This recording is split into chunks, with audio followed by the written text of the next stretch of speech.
update on Brian Arakpo's status and how much was he able to do out there today? He did a little bit today. He'll still be questionable on the injury report, and we'll go from there. We'll get a better look at him tomorrow and Saturday, and hopefully he'll be ready. What about Tracy Porter and Gordon? What are their statuses for Sunday? They're more likely they're questionable right now, but Tracy did not practice today. Neither did Akeem, so not looking good. Did those tests show anything on Porter's hamstring? Not really, not anything different. You know, he's got a slight pull of his hamstring, and it's just a matter of how much he can handle and how he feels moving forward. So those hamstring injuries are tough. What always you see on a MRI doesn't seem to match sometimes what the body feels like, and sometimes I feel better than what it shows. Sometimes it's worse than what it shows. So it's going to be all on Tracy and his recovery, and when he's ready, it'll be dependent on Tracy. Jay, have you figured out what you're going to do with the strong safety rotation between Duke and Rambo for Sunday? Yeah, we're going to start with Rambo, go from there, and then from there we're still, in the process of evaluating Duke, and he's done a great job of coming in here. He's very active. Obviously, you can see he's very physical and has picked up the defense fairly quickly. But moving forward, I think Rambo's been here. He's done a great job when he's been asked to step in there, both in the preseason and in training camp and during these practices. So we feel good about Rambo, and then obviously we'll have Duke ready if need be. Jay, red zone was obviously an issue not only in the preseason but last year. You went from, I think, 26th to middle of the pack to second overall or third overall last year in Cincinnati over your 3 years. What was some of the secrets or what were some of the keys, I should say, to kind of improving over the 3 years you were in with the Bengals? Well, there's a lot of things involved in that. One, there's a anticipation level the quarterback has to have and a trust factor that he has to have with the receivers and tight ends and backs when you're throwing the football. We got to know where they're going to be. The receivers got to be there, and the quarterback's got to pull the trigger. And, fortunately, we did a good job of that. I think when you're a rookie quarterback playing rookie receivers, our first year there was a lot of feeling out going on.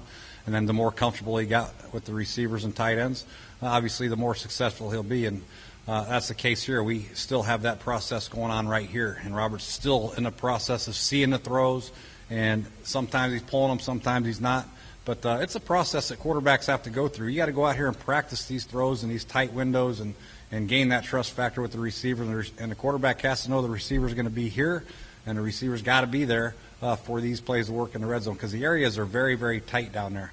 But also, you got to be able to run the football down there. You got to have the threat of the run, and hopefully we have that here. So it's very important when you do throw the ball that you get defensive backs out of there and teams aren't dropping 8 men into coverage where the windows are damn near impossible to find. You got to have the threat of run and obviously stay out of those third down and goals at the 10. Those are almost impossible. So there's a lot of factors involved in it, but mainly it's when you're throwing the football, it's just gaining trust with the receiver and quarterback.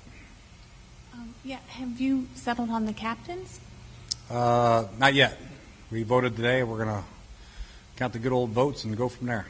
But, the captains are captains, and it's important, but we'll have offensive, defensive, special team captains, and an all-appointed captain also each game, depending on what's going on during the week. Jay, going back to what Chris was asking about with the red zone and what you were talking about, is it something that, have you seen a big difference in Robert from the start of camp to now with that? And is it something that you think takes, when you say time, we're talking a season? Is it something that can just start to click? It can start to click. Like I said, a lot of the situations are dependent on how successful you'll be. If you get a lot of first and goals and second and goals in the short intermediate range, first and 10 at the plus 20, and second and 3 at the plus 16, it's a hell of a lot easier than third down and 11 at the plus 17 or third down and 10 at the 10. So situation dependent, we feel good about our red zone package, and I feel good about where Robert's at. It's just some of those tough down and distances. We got to do a better job. But I think he's gaining momentum and confidence in the receivers. The receivers are gaining confidence in the scheme. We're repping these plays over and over again. Wednesday, Thursday, Friday, all training camp, all OTA, so they're getting to see the same concepts quite a bit. And then depending on who we play, some of those concepts may change based on how they play. But for the most part, I feel like he's in a good place with our red zone offense. You've had pretty much a full week of normal preparation. You don't have to worry about us questioning the preseason, how you guys look. How do you feel like the offense is progressing as far as the game plan?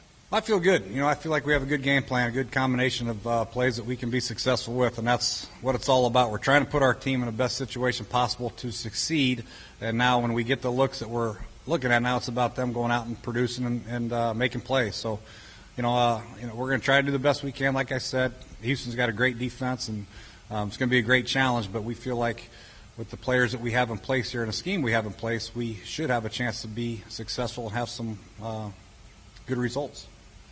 Are you going to have a coach with you on the sidelines to help you with clock management, accept decline penalties, things like that, or is that something that you're going to track?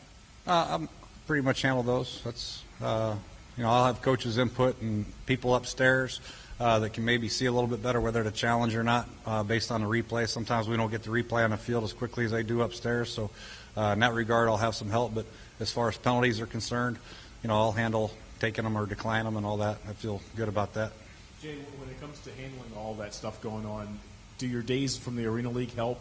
Because there was so much going on. Those games are so fast, and there's so many decisions. If you want to coach situational football, go through the Arena League. There's onside kicks, onside kick return, field goals. You got to return field goals. You got to go for two. It's crazy with clock management. So I feel like that actually helped me in that regard with clock management and using your timeouts, when to save them. But I feel good in that regard, yes. Related to that, Jay, what are some other things you learned from just the sideline behavior during the preseason? You mentioned trying to keep order, and you mentioned looking at the pictures too often. What other things did you learn about kind of your responsibilities when it comes to actually those 60 minutes on the field? I think you got to have some kind of poise on the sideline. I don't want to be running around trying to high five everybody. You got to have some kind of poise and always stay focused on what's upcoming and not worry so much about what happened. And that's the biggest thing I've always tried to do, even being a coordinator. A lot of times coaches want to yell at their guys and do all the things that you need to do to help motivate them. But I'm more into moving on to the next series and trying to correct on the fly, but also moving on to what we're going to do next. And in order to do that, you have to be really focused in on what's happening and what you think is going to happen next to get your team ready.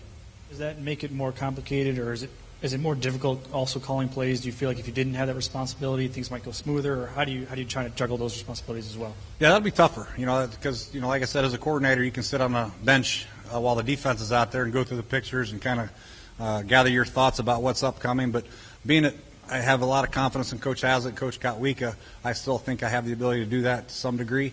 Not quite the degree I had last year, but I feel good about moving forward, calling plays, but also have great help with Coach Furster in a running game and Sean McVay in a passing game. And we have good assistant coaches that can get us ready for the next series. So, it's a total team effort out there with the coaches. That's why I hired the guys that I hired, because I expect them to have a lot of input on game day. And based on the first 4 preseason games, I feel good about where we're at. All right, guys. All right. Yeah, thank you.